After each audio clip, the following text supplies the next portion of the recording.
what's up, folks? Welcome back to On Texas Football. Oh, you got to be in a good mood on a Friday. A freak flag, feel good, fake it till you make it. Ric Flair, woo! And we're always making a football Friday right here on Texas Football. I'm lifetime Longhorn Rodney Terry. Pleased to be joined by the estimable Jerry Hamilton, of course, and the newest and latest member of the On Texas Football family who needs no introduction, our own Jeff Howes joining us. A lot of stuff to get to on the show, of course. Whatever you guys want to talk about, that's the top priority. So throw your questions and comments out there. We'll try to address as many of them as we can. Super chats, jump to the front of the line. You can interrupt the show at any time. We will discuss, of course, Texas men's basketball or continuing to keep hope alive in the SEC tournament. And maybe Rodney Terry will save his job potentially as well. We'll get into that. I want to get Jerry's thoughts about how Texas men's basketball, how they're playing right now. We'll also talk about the latest report about Ryan Wingo, who apparently we all thought he had a stellar freshman campaign. Apparently, it could have been a whole lot better because he wasn't necessarily seeing very clearly. Had some LASIK surgery this offseason. So we'll get into that too and see if any of us maybe recognize that there may have been some vision issues this past season. Either way, we'll dive into that conversation. Also, I want to talk draft with you guys. I got a couple of draft questions about this draft class pertaining to the Longhorns, and so we'll dive into that as well. All right, let's start off talking Texas men's basketball because later today they will be facing the Tennessee Volunteers in the SEC tournament. Thrilling double overtime win last night over the Aggies. Everybody enjoyed that. I mean, nothing better than whipping up on the Aggies, making them feel like the little brother that they are. But let's talk about this team and Rodney Terry. Jerry, I want to get your thoughts because we were actually doing the winning drive yesterday. We had a kind of an in-game live watch, and everybody they wanted Jerry's analysis. So this is a good time. I want to get Jerry's breakdown. What is the biggest difference that with this Texas men's basketball team now in the postseason? Is it Tremont Mark playing a point? Is Rodney Terry calling plays a little bit differently? Is it the defensive intensity? Jerry, you watch this team and know this team as well as anybody. What, in your opinion, has been the biggest difference in the way this team has played in the postseason? By the way, I have Auburn Ole Miss on in the background. So if I jump up, that means the fight broke out in this game finally. Because I could see the coaches, the players, everybody in the stands. I could see this whole thing turning into a brawl, by the way. But look, for the Texas men, we talked about this before the season, but I don't probably didn't register with a lot of people. Tremont Mark was playing a lot of I call it offense initiator because he's not a natural point guard, not a pure point.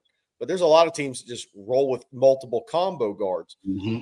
He was the offense initiator when he was healthy in the preseason. The practices leading up to the TCU scrimmage, they were doing what they're doing now. And so that was Tremont Mark playing in a pseudo point guard. I mean, his offense initiator. And Jordan Pope was playing more of a combo guard like he did at Oregon State. Yeah. And Trey Johnson was playing off the ball. As he should be and as he would be. And then Tremont Mark got hurt before the Colorado scrimmage. He got hurt late in the summer. Then he got re-injured that before the Colorado scrimmage. Then he was out a while. And I think at that point, they kind of had to roll back to plan B a little bit. And Jordan Pope and Julian Larry ran the point. Because I think initially Julian Larry's a backup point, guys, as a role player. Mm-hmm. Was kind of in the card. So I'm getting long-winded on this. But what we're seeing now, Kendall Weaver's a great energy player. I literally think Kendall Weaver could play on any team in America and say, go play your role for 15 minutes and he'd impact winning. The guy is one of the top 3 athletes in the university, pound and pound, a unbelievable competitor. Like ball up Rashawn Johnson and Serge Jabari Rice as a competitor. And there's Kendall Weaver right out there playing, right? And just insane toughness, athleticism, and energy. But Tremont Mark becoming playmaker 1 for them. He's hot. He's tall enough to see over doubles. So if you run a blitz at him, he can still see the floor. Yep. Then you have Jordan Pope playing off the ball, so he can catch it in more of a create mode because he can score the ball. So Texas now can they always have 3 really good scorers on the court. Now they can have all 4 on the court at times. So offensively, they have firepower. This is a much more talented roster than a year ago that they had.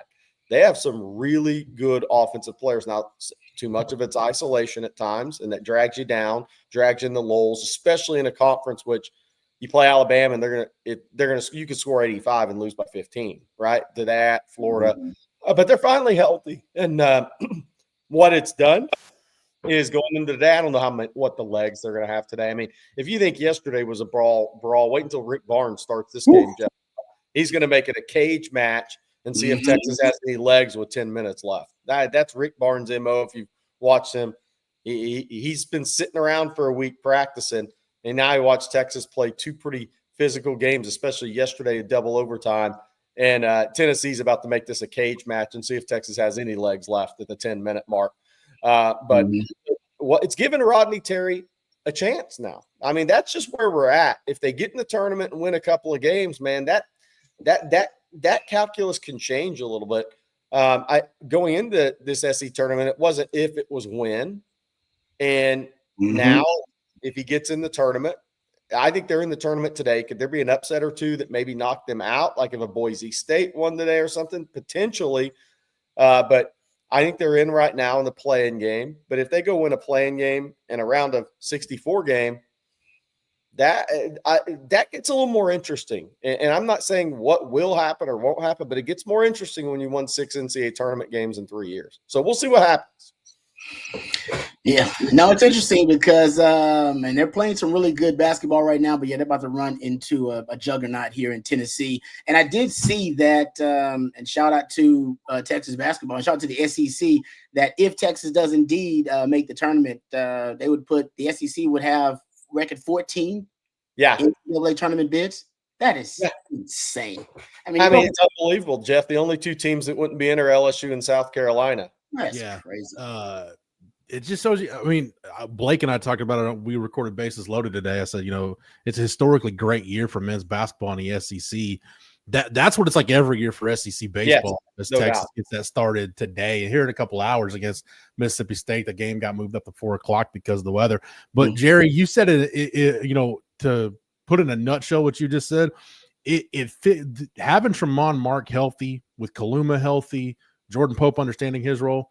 It fixes the one big problem I saw with this team when I watched them earlier in the year. I think it was maybe the Delaware State game. It was one of those non-conference games. And when you're 292 in the country and non-conference strength of schedule, it all runs together.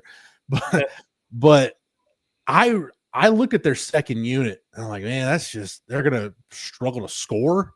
And without Weaver, they struggle to play defense. So really your second unit, you were having to have Trey Johnson play, almost 40 minutes a game. You were having to throw Kaluma out there at 60%. But now that you've got some guys healthy, any combination of Weaver with Pope, Mark, or Johnson with, Kaluma or Shedrick, whichever one you want to give a rest, your second unit is much more formidable now. It's not, hey, let's just see how much we can do with our first unit and then kind of hold on for dear life. Like your second rotation, yeah, better rotation. Totally agree. Somebody asked this question here. Roger G said, what would Texas gain from beating Tennessee? Well, I can tell you this. If Texas were to beat Tennessee today, and I'm certainly not predicting it, if the game's on ESPN, by the way, today, if they beat Tennessee, they're totally off the bubble, and they don't even have to be in a play-in game at that point. Yeah. They'd be George Jefferson moving on up, right? I mean, boom, like they're going up to an 11 seed, maybe a 10 seed. Who knows what happens? But if they beat Tennessee today, that changes from a play-in game or potentially maybe being the last team that's left out if some upsets happen in the Mountain West or something weird happens down the line in conference tournaments. But if they beat Tennessee, there is no doubt they're in, and they're probably an 11 seed in a 6-11 game, but they don't have to be in the play-in game at that point. They would get off that 11 seed play-in line against the North Carolina or Xavier, which is probably where they're at right now. So it would be huge if they won today. Somebody saying so you guys got lucky the Duke guy got injured. Well, I don't know if that matters. I mean, I don't think Texas is playing Duke this year. But that was Cooper Flagg's ankle injury. He'll come back and play, but he won't be 100% the rest of the year. That changes the tournament. I think also it's big though if they do beat Tennessee. Not only you're right. I mean, then they're in. We're done talking about them being bubblicious or anything like that. Yeah. The belief that the team starts to gain in themselves. They actually point, Rod. Can make some noise. They beat Tennessee. I mean, beating the Aggies. I mean, let's be honest. Longhorns expect to beat Aggies in all sports. It's kind of one of those things. No matter how good, bad they are, you beat Tennessee. Rick Barnes, that connection we've talked about, that to me would give them a whole lot of confidence going to tournament that they actually can make some noise, potentially even make a run, beating good teams, and they're playing their best. And Rodney said that Rodney Terry, is my man CB says here, Rodney Tournament Terry. He said they hadn't played their best basketball. If that is indeed true, they haven't played their best basketball yet. We're seeing them trend in that direction here in the postseason. It would be a hell of a story if this team now hits their stride right now at the right time. Jeff, I got a question for you. And so Aggie Twitter kind of saw it. So that's probably because Buzz is trying to get out of there. He's like, "Don't worry about it. I'm out anyways." By the way, you want to hear a crazy back channel college basketball rumor? And this is a rumor. Buzz leaves and Beard Day and M. Oh, how would you feel about that one? All right, let's see. Ooh. Chris Bennett. Does a Sweet 16 run save RT's job should they get in the NCAA tournament? I would have to say yeah. Yeah. A Sweet 16 run? Yeah. You can't fire a guy after he goes to the Elite Eight, second round, and Sweet 16 in 3 years, or you can't do it. Yeah, I'd say Jerry, I think even if Kentucky could, but this isn't Kentucky basketball. You're in Kentucky. Even if they get to the round of 32, you're on par with what you did last year. You're not taking a step back. So I think even if they get to the round of 32, the conversation gets real interesting at that point. Yeah. I love the Clint says Rodney Terry is the basketball Tom Herman. Postseason mastermind. Greg, this is the responses to ain't happening. I'll be honest. I don't think so either, but I'm a little surprised Texas won 2 in a row in the SEC tournament. So here's the deal with a team like Texas, and I'm not saying it's going to happen, but if you put all your offensive parts together and get hot, anything can happen in basketball. Mm-hmm. I mean, Shaka went to that Final Four he had in VCU, and I'm not saying Texas is going to the Final Four. I'm just saying you can put a 4 or 5 game stretch together. If you go back and look at that Shaka team that went to the Final Four at VCU, they shot the ball at a higher clip for a 5 game period than they had the entire season. They got hot. And I don't think it's like Shock over there doing breathing exercises during timeout, saying, "Who guys, let's breathe together." I don't think that's what made them shoot the ball better. But they got hot for about 5 games. And when they did, they made the run that VCU fans didn't expect was coming.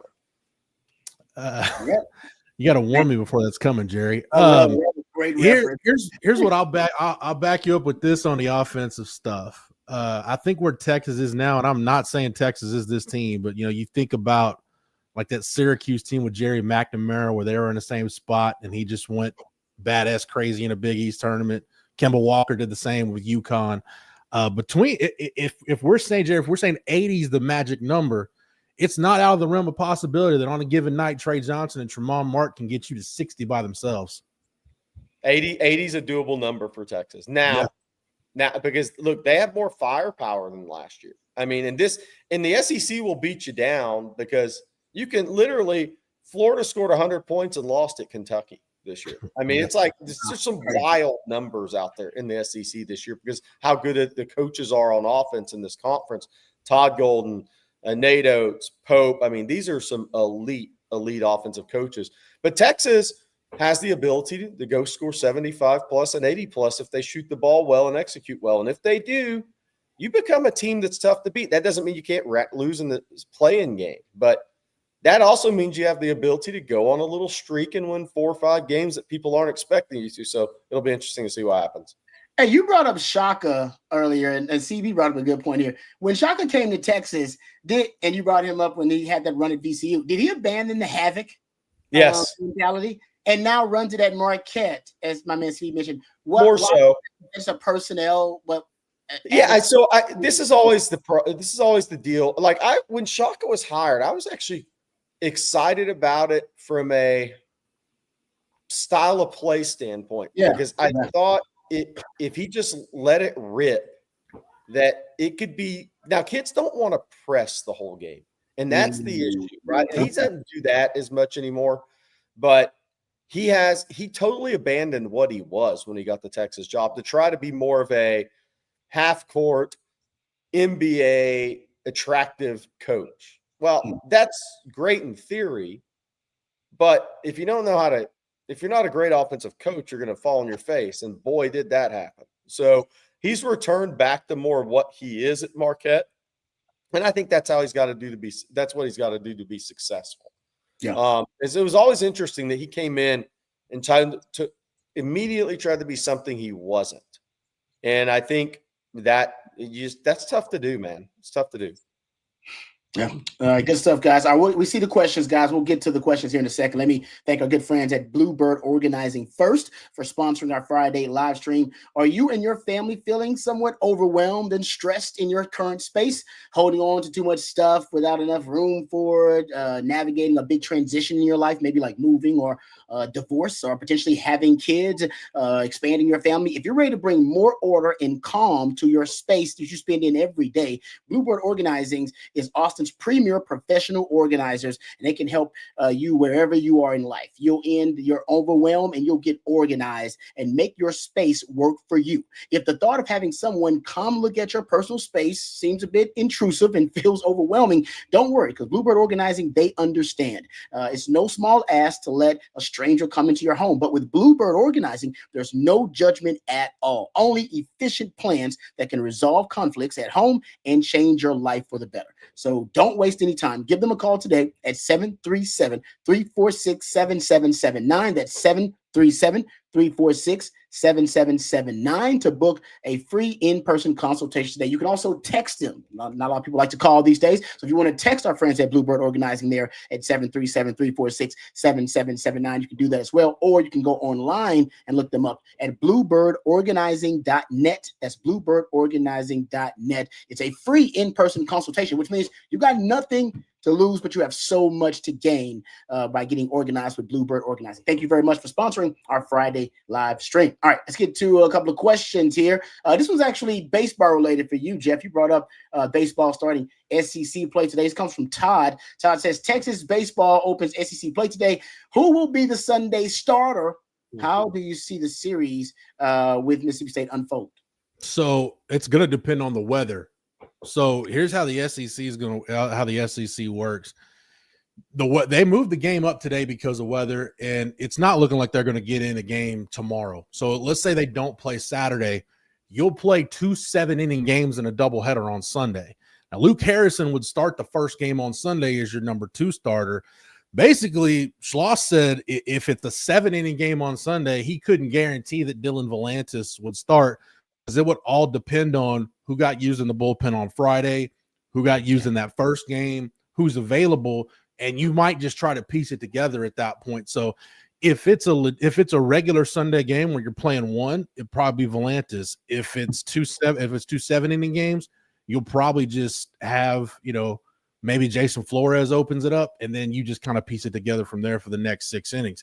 As far as how the series unfolds, I just want to know how Texas is going to handle the environment, because this is going to be something like some of these guys haven't played in before. Because I'm telling you, man, in Mississippi State, are the cowbells out for baseball too? Jerry, cowbells, the grills, the spittoons, it's all out for baseball. They'll put 10,000 people in Duty Noble, and they'll be rowdy and they'll be loud. And actually, Mississippi State's at the point where they're competitive again. So I mean, they've been down in the last couple of years since winning that national championship. So I said this on Bases Loaded today.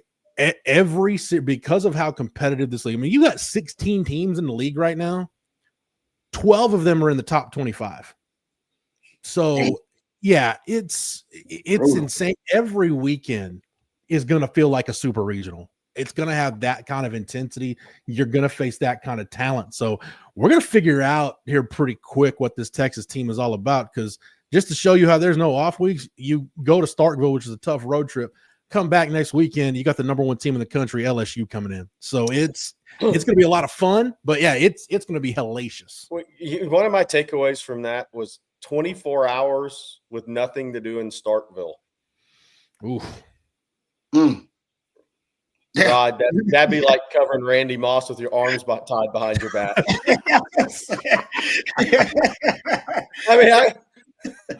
I don't know, man. Oh man, well done. Does that does that go like Waffle House, Golden Corral? What's for dinner on that day? I haven't spent a lot of time in Mississippi. I went to the Ole Miss game and spent some time at the Grove. But that's okay. No, that's okay. Yeah, that's what I said. That's different. Yeah, but still, I try not to spend a lot of time in Mississippi. I treat it kind of like Oklahoma. When they want to ride on drive through, I don't necessarily want to stop when I'm there. All right, thank you for the question there. Good stuff there, Jeff. How about this one from Tex-Mex Horn 94?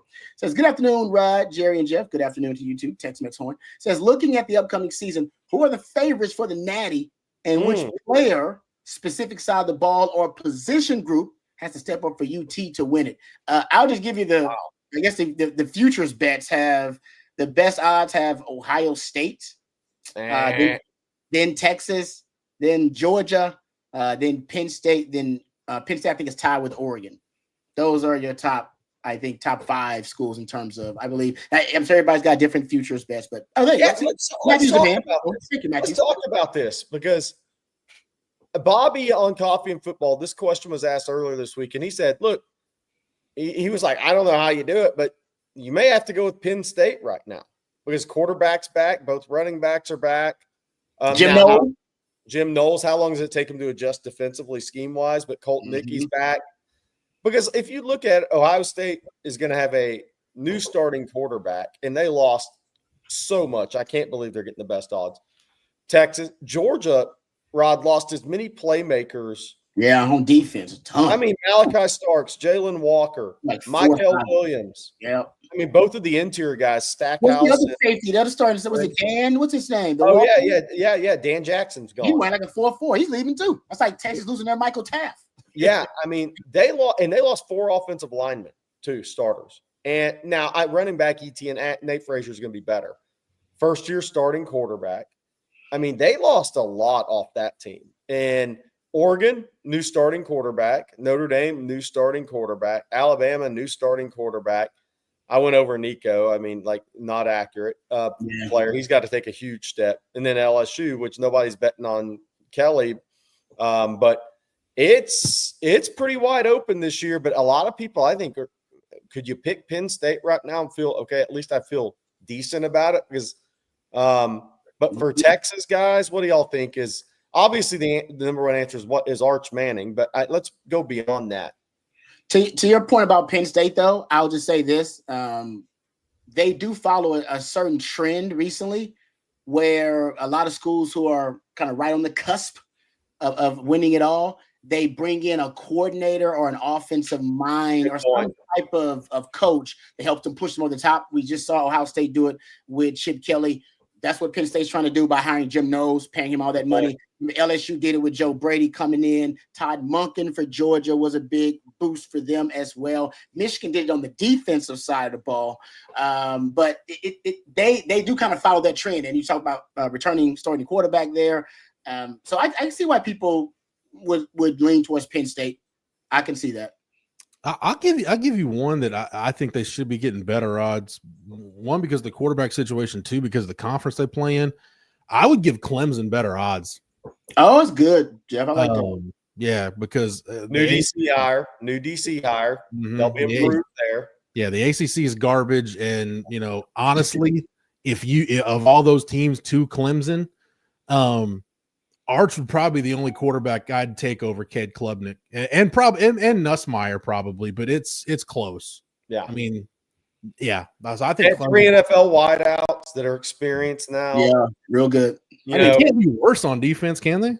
But no, absolutely not. I mean, they gave up 7,000 rushing yards to Texas, but it was the same play though, Jerry. Yeah. If Cam Williams hadn't got hurt, Texas might have rushed for 500 yards. Just running off the right side for 15 a pop.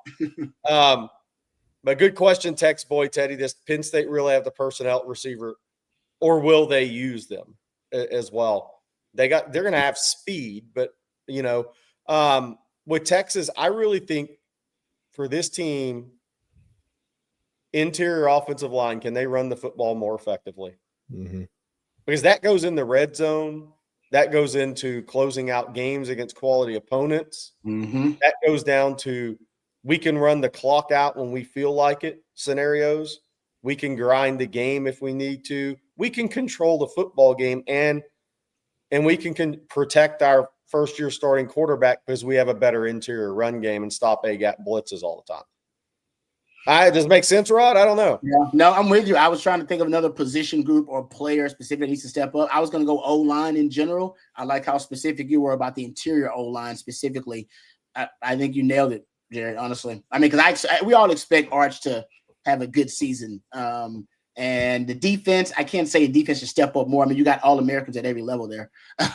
But O-line, I think you nailed it, Jared. That's the group. If that group can, I really think if they can ascend and become one of the better O-lines in the SEC, just in the conference alone, then Texas they'll be in the mix. They'll be in the mix for it all. If they don't, I can see Texas dropping a couple of games they shouldn't drop potentially, just because in the SEC, man, if your O-line is weak, it'll get exposed at one point. Yeah. It's not so much position groups for me. I think we talked about this on Football Theory, Rod, or maybe it was one of the other live streams this week. But if they're just better at situational football, that's going to win them an extra game. And I'm not just talking about red zone. I'm talking third down, special teams, 2-minute offense, cutting down on the penalties, being better in the turnover margin. I mean, that's where we're at with Texas now. I think we're talking about stuff that's outside the margins. That's what we're looking at. We're not so much worried about position groups and talent. Even you've got talented depth up and down this roster. I just think it comes down to stuff like turnover margin and penalties and red zone third down, all that kind of stuff. Yeah, it's some of those things have persisted, right? Mm-hmm. That's the problem. Like the third down issue, Texas hadn't been a good third down team for like 2-3 years. It's been a long time. They haven't been a good red zone team for a long time here. Turnovers have popped up. The third quarter stuff has also something that's persisted throughout Sark's tenure. It's amazing that they are such, in my opinion, that the offense is so prolific because like you just mentioned, Jeff, in some key areas, they have been lacking in key areas. Man, if Texas becomes a good red zone team, they'll lead the country in scoring. Yes, and they already wanted, a top 20 offense, and they're one of the worst red zone offenses. They're a mediocre average third down offense. They were 105th in the country in turnovers. Like there's key areas where Texas just fell short. If they didn't, man, Texas has been a top 5 scoring team. There ain't no question in my mind about that. But that's we'll see if that growth happens. With this kind of a new batch of offensive weapons for Texas. Also, since we're talking about it, I think Sark has done a great job evolving and growing as a coach. We talked about this as well on Football Theory, Jeff. Sark got to take his game to another level too. Play calling wise, he's talking about breaking tendency. Obviously third quarters coming out of the half. I think that's going to be a big concern for him. He talked about every offseason having these big kind of self-improvement projects, the man in the mirror moments.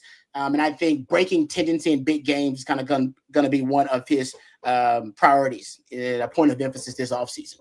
All right, good question there, and thank you for appreciate that one. Let me read another sponsors. Thank our good friends over at Flat Creek Estate Winery before we move on here.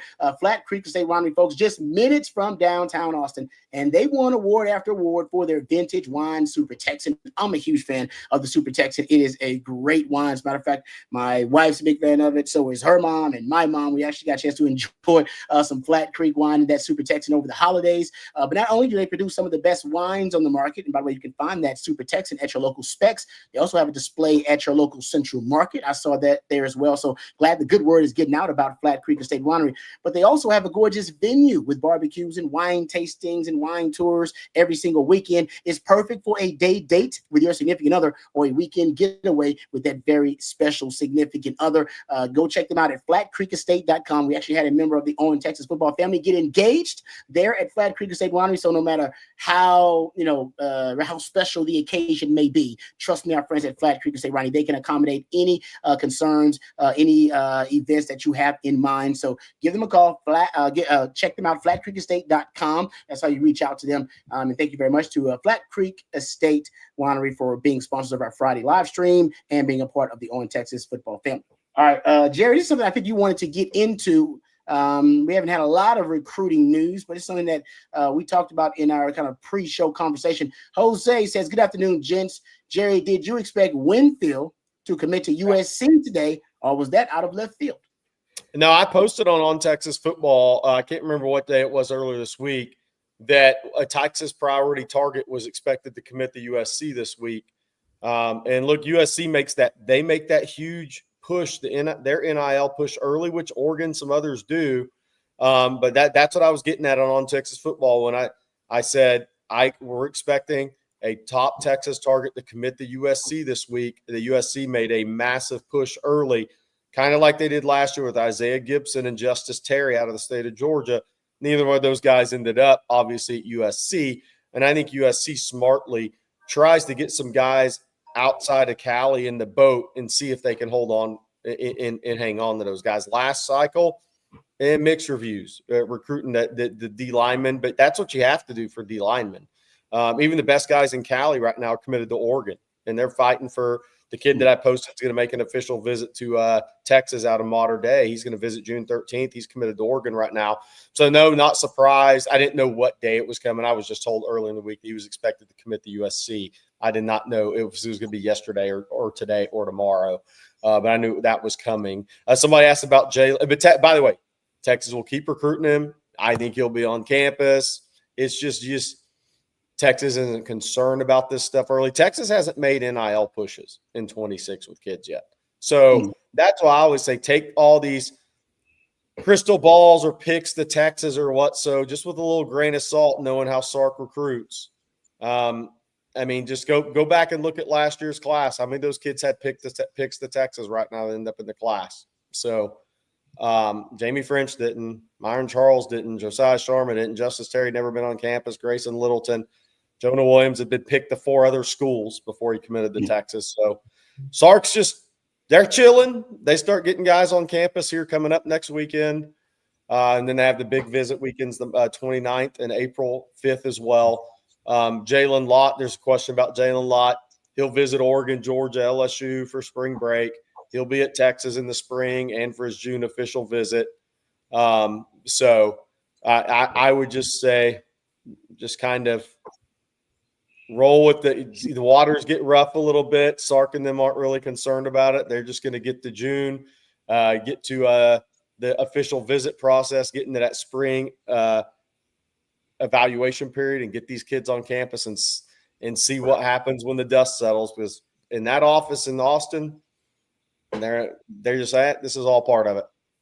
Yeah, hey, Jerry. If I don't really like the negative recruiting, but if I'm Texas, do you know what my pitch to Jamion Winfield is? If I want to flip him, so let's compare strength coaches. You want to go work with Benny Weiler, or you want Tory Beckton? That's a win for Texas. I thought you were going barbecue, like Terry Blacks or Lincoln Riley. Oh, dude, there you go. That's a landslide victory. That's like the first. Clubber Lang Rocky fight. That's just a no contest. Yeah. Which, I mean, comparing strength coaches is too, for being honest. One actually gets stuff done. The other one likes looking at himself in the mirror when he does curls. So no, same as producer Matt. By the way, so like with Winfield, so he's a kid from Meridian, Mississippi. That he had never been out to USC. See, USC in Miami still have the ultimate shock power in visits.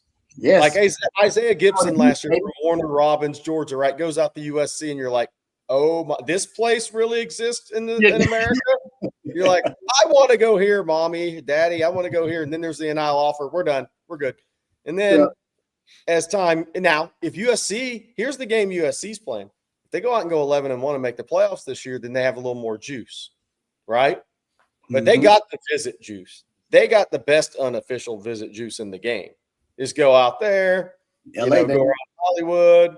And, I mean, it's an unbelievable visit. And so it's a great spot to get some kids early, get them in the boat, especially if you're aggressive early with NIL. But the problem is we're sitting here March 14th. That's a long way to December 5th. Yeah. A long way. And the kids are a long way from home. And that's why Brandon Harris has been on record saying, like, they kind of bet on themselves. Yeah. Right? The Texas coach, they kind of bet on themselves, like, no, we're gonna have a good season, and all of that faux momentum that they have in the offseason, it'll be exposed. And our real substantive momentum with wins and we're competing for the college football playoff, the guys will come back and jump on the boat. And it has happened actually last couple of years. It's happened that way. All right, good stuff there, guys. How about this one? Since we we were talking about Jalen Lott. I think you guys got into this already. Did you cover Jalen Lott already? We just did. Thank you, LL. We appreciate that. How about this one from David Keith Williams? He says, Mayo Hamilton, what 2025 targets are considering Texas, if there are any, considering the questions around Coach Terry's retainability? Their only commit now is a 6'9" power forward from Missouri. Yeah, so that is John Clark. He was going to Link Prep his senior year. He broke his pinky finger on a shooting hand this year, so he's actually been back finishing high school in Houston. He was at Klein Cain. Grew up in TJ Ford Academy, TJ Ford Elite AAU. He is locked in with Texas. Really good player, 6'9", about 220. Those guys grow up with guard skills with TJ. He's going to be a really good player for Texas. Texas is – I mean, I don't know how much it's publicized or where it's really going to go. It's a weird recruitment. Texas has remained in the top 4 with Koa Pete out of Arizona. I think it's Peoria Centennial. I think they won their 4th straight state title last week. A younger brother of Andrews Pete. Rodney Terry has a really good relationship with that AAU program out of Cali he grew up playing with. He made an official visit to Texas. I was told last weekend that I just hadn't publicized it because I'm like, I don't know what's going to happen. It's hard to publicize. Like in this recruitment in general, Arizona State, you didn't know until if Bobby Hurley was going to get another year. Texas, you still don't know if RT is going to get another year. Arizona, which hadn't really been in the top group. And then North Carolina, and who knows? I mean, they hate Hubert Davis over there. I mean, so it's like, it's a weird recruitment. But Texas still trying with Nate Amin. I don't think that's happening because of just the situation. I mean, Duke and Kentucky are right there. But this is more going to come down to portal. Texas is going to, if RT hangs on another year, he's got to get 6-7 guys in the portal. And then he's got to put together those pieces the correct way. Portal opens March 25th, rolls through April 15th, coming up in hoops. A lot of guys have already made their declarations. But just breaking news while we're here, Iowa's coach has been fired, McCaffrey, after 15 years. So the Iowa job, they're probably trying to get ahead of it to try to get Ben McCollum from Drake or something, try to get him before he becomes hotter and hotter. So its timing is going to be interesting. But Koa Pete right now is a guy that Texas has remained in the mix for.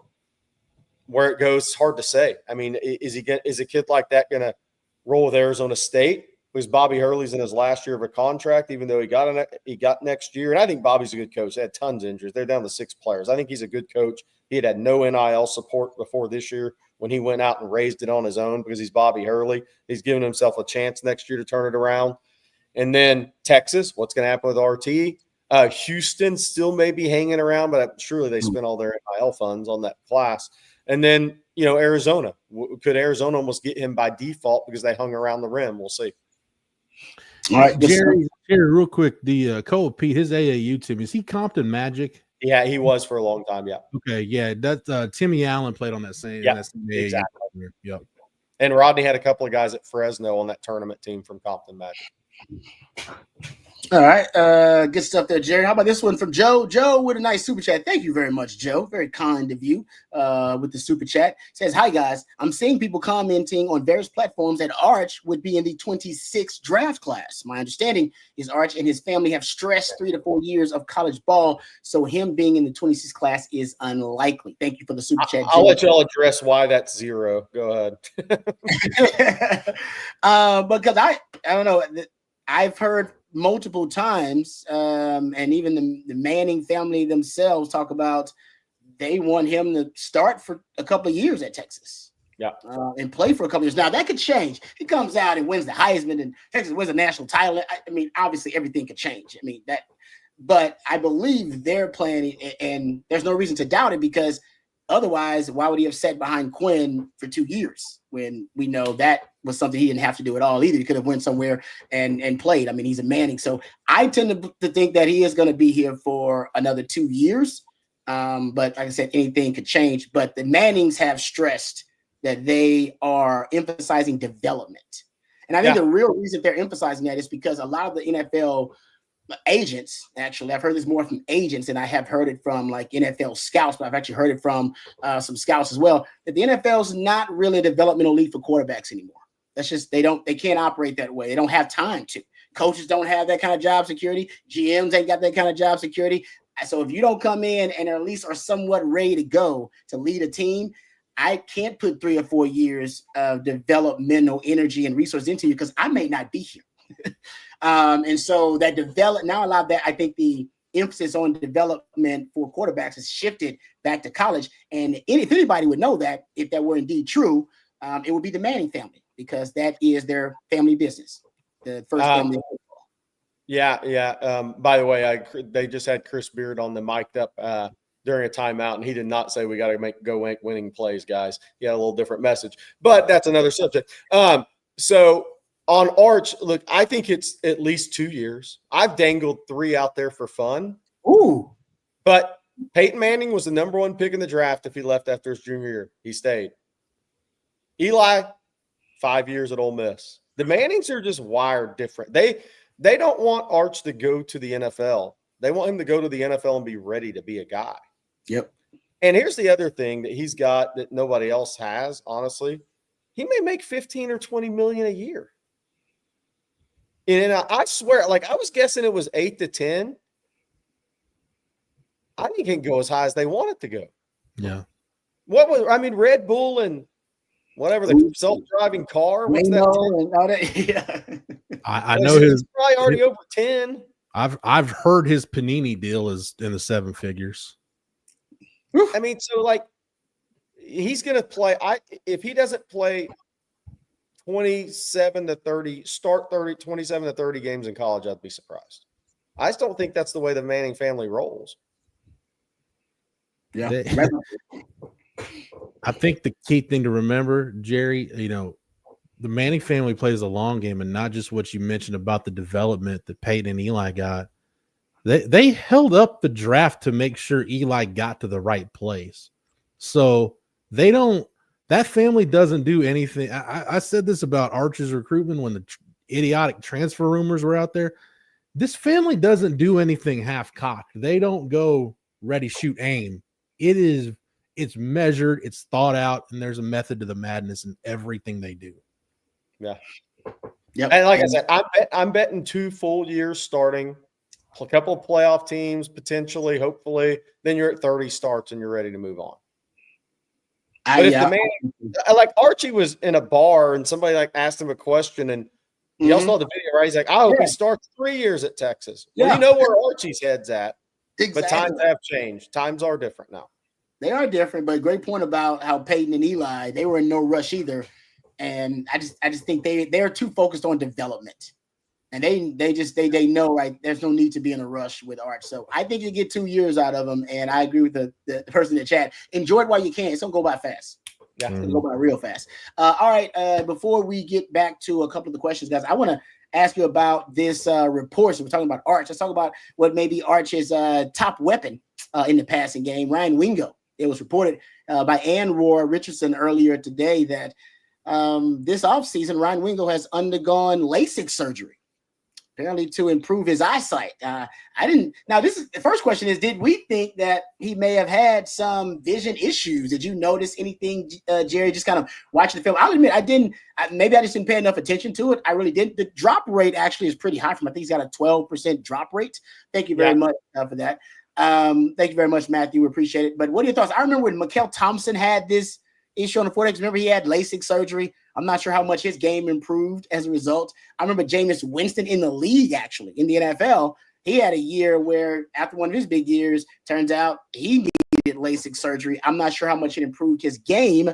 But what are your thoughts about this, Jerry? And I'll get your thoughts first. Look, there's been a couple 3 or 10 receivers over the years that double caught a lot of footballs. And it's like, well, he just doesn't have very good hands. I'm like, well, has he had his eyes tested? And I'll tell you what brought that to my attention is I was at a satellite camp way back in the day, and Art Briles was at Baylor. And I walked over and got in on a conversation. And he started talking about having his quarterbacks left tackles, wide receivers, eyes tested. And we're not talking the eye charts, the AAB, line 3.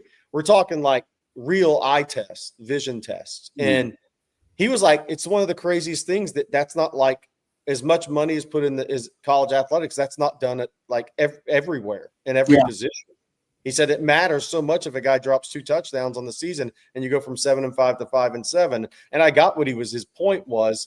But will that help? Absolutely. Absolutely. It'll help out. I mean, because look, the ball, you have to adjust to Rod. You have to adjust to the ball. You have to turn and find a football in the air while you're being contacted and trying to maintain body control. And if you have any issues with your vision, if you go back and watch the tape and he double caught 4 or 5 passes, I think you're going to be able to directly tie it to that, because we've all seen his hands in person. That dude's got really good hands. We don't worry about his hands. Yeah. Yeah. Texas Chico, one in the chat, said probably just a sharpness correction. Now, that wasn't the case with Mikel Thompson. So, like, Mikel Thompson had vision problems his whole life, wore glasses. Yeah. It's just when the Charlie Strong staff got there, they're like, we noticed you wear glasses. What do you do on the field? Like, well, nothing. Like, have you tried wearing contacts? And he said, no.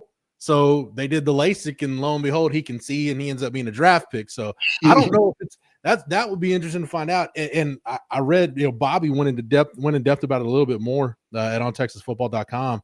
That is believed to be a sight issue that became evident in practice midway through his freshman season. So Jerry, it doesn't sound like this has like been something like he's dealt with vision problems his whole life. It sounds like something that this is more of, hey, starting to notice some issues. And then I'm sure getting the left eye scratched probably went in anyway and realized, oh man, I can, now that I'm actually getting my vision test done, I can actually see there were some issues. Yeah. Yeah. No doubt. No, it's really. I'm with you though, Jerry. I can't believe, and I didn't happen to me because I went to Texas during the kind of an old school era, if you will. But I am surprised now with the resources that obviously are available, and college football being part of the billion-dollar sports industrial complex. Everybody coming in doesn't get one of those very detailed, very expansive vision kind of checkups that you're talking about. I'm surprised. There's our business idea. Who wants to roll with us in the chat? I mean, it's a good idea, Jerry. It's a great idea, honestly. Could you imagine being the coach and not having your guys, like your skill players? What if your left tackle has a left eye issue? I know what's coming out his peripheral all the time. Yeah. Things he can't see until it's too late, right? I mean, it's like, it's amazing. I'm thinking about a receiver because a lot of times, guys, there are routes that are thrown to receivers before the receiver's head is turned. Like it is really the timing of the route is like, no. You throw it before the receiver is turned around, before the receiver is ready to go. So it's there on him when he turns. But I can't imagine having vision issues and then there's just an absolute dart coming within 4 yards of your face, how it's supposed to be, and you still have to react to it. I don't know. We'll see, but I can't. Right now, I think Rod, in the NFL, was that part of your NFL physical? If you remember, that's a great question. I'm trying to think if they did at the combine, and I can't remember. Cisco DSS is not part of a physical anymore. Like I don't. No, we're not talking about like this type of vision. I don't think it was, guys. I'm talking like eyes dilate, like real vision. I don't think it. I cannot recall that at all. Pretty interesting in a multi-billion-dollar business.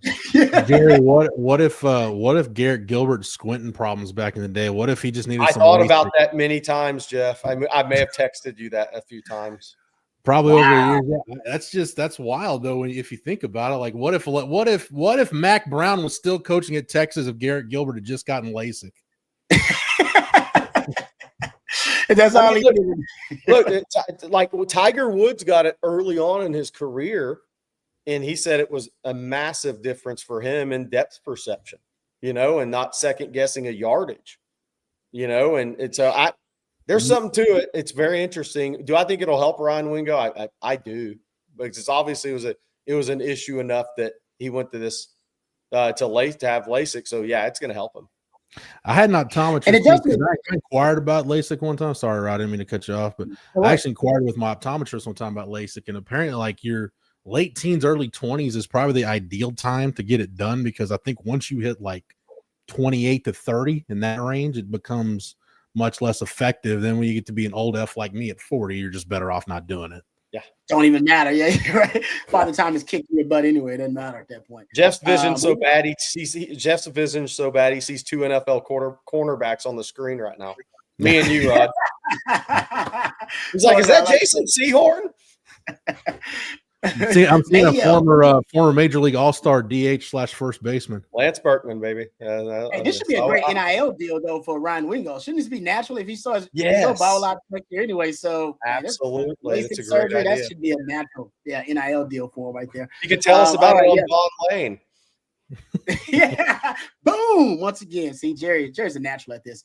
All right, we'll tell you some more about Vaughn Lane here in a second. One other question. Let me get a question here real quick, and we're getting close to the end of our live stream. So if you guys have some questions, please throw them out there. This is from Lojan says, who are the Redshirters that are gonna have a coming out party this year? Woo! That's a great question. Jerry, I say, Jeff, you did a piece about this, didn't you? Jerry, I'll ask you this. Go for it. Is the Parker Livingstone hype, what percentage of that needs to be real for him to be an impact player? Because the offseason buzz about Parker Livingstone is palpable. It's been through the roof. I'm like, man, if he's half of what I'm led to believe he could be, then he's wide receiver 3 coming out of spring ball. Yeah, so here's what I heard about Parker was that he had the playbook down. Like, he can be totally trusted for a young player, right? Motion shifts, all of it, right? He can be totally trusted. Like, he knows the whole thing, even though he's playing it outside wide. So what percentage of that? 75 to 80%. I think Jamie French is really good. Mm-hmm. I think French is going to be really good. What if they go get a guy in the portal?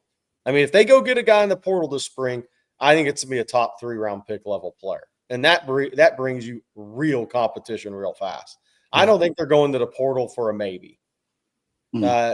So if he has a really strong spring, I think that's a great sign for him. If Texas goes to the portal, that doesn't mean he's not going to be a good player. That just may mean, okay, you're just going to have a little exercise, a little patience. Yeah.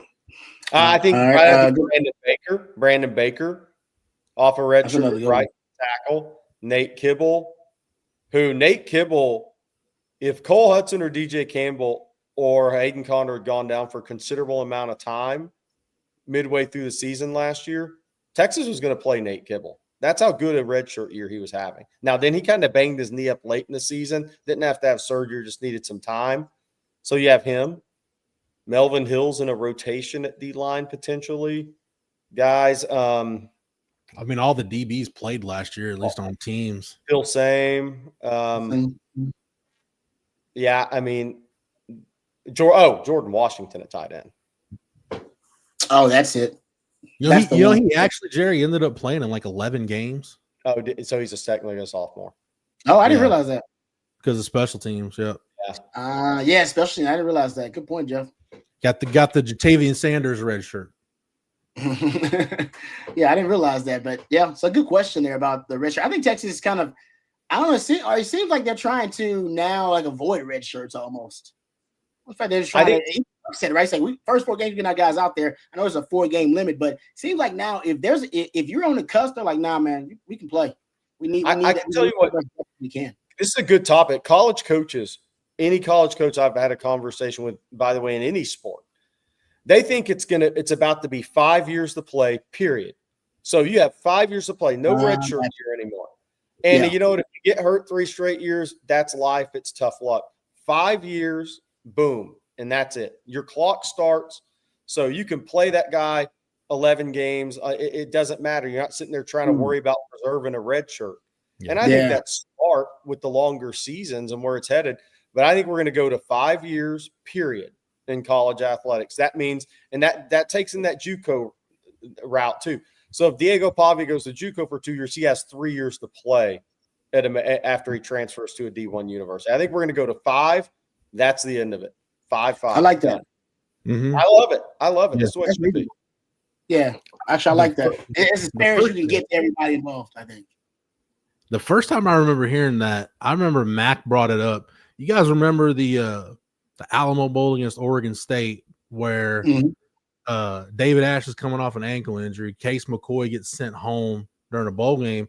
So they're down to like Connor Brewer and Jalen Overstreet at quarterback and thinking, hey, we're going to have to burn a red shirt. That's when I heard Mac say, we should just give you 5. He's like, that would eliminate your medical hardships, all this other stuff. You just get 5. Everybody blanket 5 years. If you want to use all 5, great. 3 in the NFL, whatever. But everybody gets 5. I love it. Is that the game where Alex Okafor goes off? Then the game where Oak had is that the 4th that game for Oak? Yeah. Marquise Goodwin is just throwing it deep to Marquise all the time. It's fun times. What happened to that right tackle from Oregon State that AO ragdolled the entire second half? I was talking to AO about that, and I was like, AO, at one point, did you expect them to start helping that dude? He was like, they never did. He was like, we expect them. He said, Mac was on the side. Everybody was like, they're going to start chipping at one point. They're going to put a H back over there. They're going to put a double tight over there. They never did. They just left him so low on the island. Alex Okafor just ate his lunch. It's nice. Jerry, kind of like that kid Casey Hampton made cry at that All-Star game. One of the funniest things I will never see. For those that haven't heard the story, it was a center from one of the Klein schools that went to Duke. And Casey, if he was here, it's probably a little or a lot overweight and playing that THSCA Summer All-Star game before guys would go in early. Yeah. And Casey Hampton had this long white T-shirt on underneath his pads and his jersey, and he kind of waddled out to the middle of the field. And I remember the center that went to Duke on the other team was literally laughing, and I heard him laughing because I was sitting on the front row. And that guy got obliterated in an all-star game. Like, he got his ass kicked. Like, Casey Hampton destroyed that guy. Be careful. Be careful. Casey also made a center from Sam Rabin or right guard cry during a high school game. He told him he was going to make him cry the first play of the game, and he actually did. Damn. I believe it, dude. Casey's a mean you played with Casey. He's mean, dude. You ain't his teammate? I do. I feel bad for you because he got mad at me before because I gave up a third down. I've never been that afraid of my life on the sideline. I was afraid for my life. I really was. He was like, Babers, what happened on that 3rd and 8? I'm like, damn it. When you start doing up downs? He gave beeline for me. I've never been so afraid in my whole life. I'm talking coaches, anybody, when Casey Hampton got mad at me because I gave up a 3rd and long. All right, let's thank our friends over at Tackle Addict before we get close to the end of our live stream here. If you're an avid fisherman or if you've been searching for the right supplies to make sure that you can maximize your fishing experience, do yourself a favor and check out TackleAddict.com. Owned and operated by former Longhorn Brian Robertson and former Longhorn baseball great Brandon Belt. Tackle Addict has everything you need for the best in today's fishing equipment. Tackle Addict is for the everyday fisherman and serious pros alike. Get their products shipped to you directly from the shores of Lake Sam Rayburn. That's TackleAddict.com, ADDICT, TackleAddict.com. And thanks to legendary lifetime Longhorn Brian Robertson and lifetime Longhorn Brandon Belt for being a part of the Owen Texas football family and for sponsoring our Friday live stream with TackleAddict.com. Go check them out for yourself. And Brandon and Brian both say hook 'em horns. We got to get Brandon Belt. We got it, Brandon, on the show. Jeff, do you remember when I went to his high school to cover him? Were we working together back then? We weren't working together yet. Nah. His nickname was Bob. They called him Bob Belt, and he went to what was this? Hudson High, right by Lufkin. So he didn't go to Lufkin High. He went to the small school there, and I went to cover him. And he was a funny guy. We need to get him on the show. We got to contact Brian. JW Crunch asked, is Melvin Hills over 300 pounds? Yeah, he was 307 early last season. Let's see what they list him at. I think 310, 315 is probably a good weight for him. Nathan, Trilly Donovan mentioned, who's really a real basketball insider, mentioned Todd Golden. Hadn't heard that. I've more heard names that aren't. And I've just heard Will Wade and Buzz Williams are no's. If the job opens. If the job opens, that's right. If it opens up, don't discount or don't count out Tournament Terry, as my man CB calls him. All right, let's hit another question. And I got a question about the draft for you guys. Then we'll tell you about Von Lane, and we'll get close to ending our live stream here. Joshi Manning wants to know, has anyone heard any developments how the younger guys look and or developed in the secondary? That's a great question. And honestly, just spring just started, and so we haven't heard much about the young guys. Jerry, have you heard anything? I think there's a lot of question marks. I keep hearing Santana Wilson had a really good redshirt year. Now, what is that going to mean next week? It's March 25th. I don't know, but I've heard that this prior staff, obviously, and some of the same staff, have been really high on what they saw from Santana Wilson during his redshirt year. So I'm really interested, Rod, because that corner spot, whether is it going to be Jalen Gilbo that reaches up and grabs it if he reps there as expected? Is it going to be one of those younger guys, a Santana Wilson, a Cade Phillips, one of those guys, or Kobe Black, or does a Warren Roberson make a big move? But I hear Santana Wilson, Texas has been very pleased with his redshirt year. Jerry, the way we did our safety preview today, which will be out on the channel tomorrow, we talked about JJR, and the way you describe JJR, I've had some time to marinate on. I'm like, that's a guy that's probably not the highest draft pick in the room, but that's a guy that wins you games. Yeah. I mean, I'll never forget when I went down to IMG and was talking to Billy Miller, the former head coach. I think he's now on Bill Belichick's staff staff at UNC. I was like, kind of tell me about him as a player. Well, he can play. He can play off the ball boundary safety. I was like, all right, check. He said he can play in the box. He plays the run better than the other safeties. I was like, check. And the first thing he said was he was one of the leaders of the program, like the two leaders of the program. I was like, at IMG, that says a lot. Check. And he just kept going through. And I was like, well, the guy checked every box. And then when you see him, he's not the biggest guy. He's not going to go run a 4.3, but he is a really instinctive, heady football player. With a high football intelligence. So I'm really interested to see how he progresses in year two. I think guys like JJR, guys like Johnny McDonald, these guys who have position flex, guys who are basically kind of trending toward being 5'2" DBs, I just say Coach Kill loves those kind of guys. Like loves them. Because it gives him flexibility to really look at the secondary like a blank canvas to try to get his best five guys on the field. And so I think Jelani McDonald and JJR, we know Jelani McDonald's proven himself, but JJR really could, with the new set of eyes on him, can really make some headway in that competition potentially. All right, thank you guys for the questions. Jerry, before we end our live stream, would you tell the good folks about vonlane.com? I can do that. I'll start the read with this. If you ever want to sit down and hang out with Rod Babers and get an autograph on a football helmet or something, you'll find him at Vaughn Lane going from Austin to Houston with the fam. You've tried flying, you've tried driving. Now it's time to upgrade to Vaughn Lane, the smarter way to travel between major Texas cities. And for our out-of-state listeners, Vaughn Lane now connects Nashville, Memphis, and Atlanta. Best seat you'll ever sit in. I want one of those for our show, Vaughn Lane, if you're listening. Let's face it, flying is a hassle. Security lines, packed gates, delayed flights, all for a 50-minute trip. Not worth it. They even left out food prices in airports, which, wow, just shoot me now. Driving isn't much better. Ever tried the same-day trip between Dallas and Austin? That's hours of lost productivity. Emails piling up, calls going unanswered, and work left undone while you focus on the road, while you text and focus on the road. You don't have to do either with Vaughn Lane. You're on Vaughn Lane and you're comfortable getting all your work done. Why waste a day when you can stay connected and productive with Vaughn Lane? Vaughn Lane changes everything. It's luxury regional bus travel with what some call a private jet on wheels. Rod Baber says that's true. Sink into a plush leather seat with a leg rest. Stay connected with complimentary Wi-Fi. Enjoy complimentary snacks and drinks on every trip, plus delicious meals on selected departures. Need to freshen up? Indulge in hot towel service? Want to relax? We've got eye masks, pillows, and blankets to keep you cozy. This all sounds amazing. Business travelers, recapture your productivity. Leisure travelers, sit back, relax, and get pampered. It's like Valentine's Day every day, apparently. And if you're planning a football game, concert, or special event, charter your own Vaughn Lane coach for the ultimate group experience. Vaughn Lane, first-class travel without the hassle. Go for your see for yourself. Visit vonlane.com. That's vonlane.com. Use promo code OTF25, OTF all caps 25 for $20 off your first trip.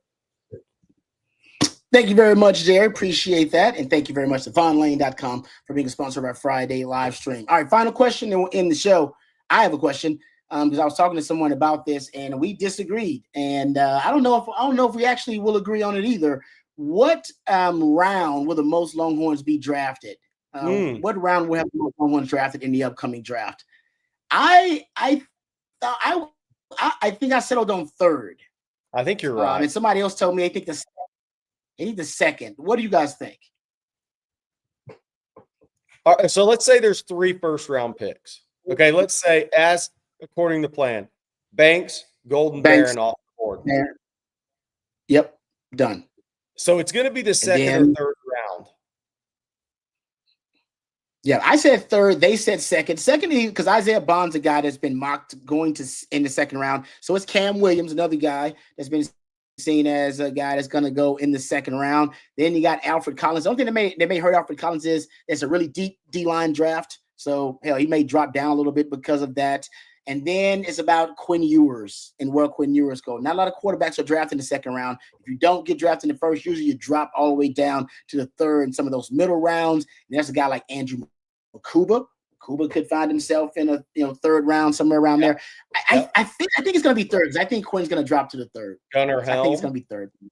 Yeah, Gunnar Helm seems like a third round guy to me too. I think there's the most possibilities are third round, whether Cam and Isaiah Bond fall to the third round, whether maybe like you said, Alfred Collins is a third rounder as a D-line, maybe Gunnar Helm.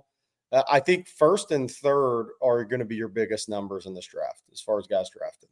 I'll go 3 first, 4 third. Yeah, I agree. I got 4 in the third, I think. 3 in the first, 4 in the third. You're muted, Jeff. It's good because I was still thinking. I'll say 4 in the second. That's a good one. Oh, in the second. Okay. Yeah, the second can happen. I think Quinn goes in the second? Yeah. Okay. If Quinn goes in the second, it could flip it. Yeah.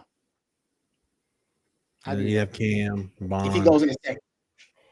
Collins. Yeah, I'll say second. Yeah, we'll see. The Collins is going to be interesting because Collins could go second or third. Bond, I believe, is a second round guy. I think Cam is a second round guy right now. And then the Collins thing could be interesting. And then Quinn, I think, could end up really changing between Alfred Collins and Quinn Ewers a little bit. All right, a little draft conversation. Can I answer this question real quick, Rod? Nick asked, thoughts on a Texas-Auburn matchup if Texas beats Tennessee?